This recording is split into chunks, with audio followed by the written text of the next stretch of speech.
yetgancha qo'llar biz uchun chalinar so'nggi qo'ng'iroq ko'zlarimiz porlar kutar kelajak shirin xotiralar beorom uyg'on bolalikdagi sho'xdamni eslasam chalinmay tursaydi so'nggi qo'ng'iroq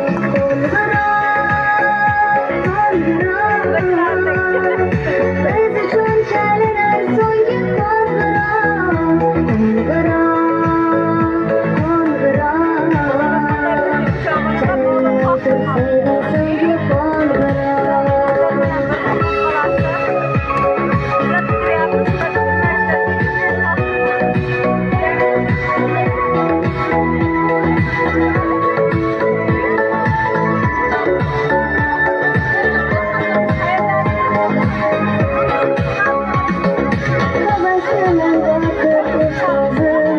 To'rtinchi A sinf bu yoqqa kelmay oldim bor. To'rtinchi A sinf.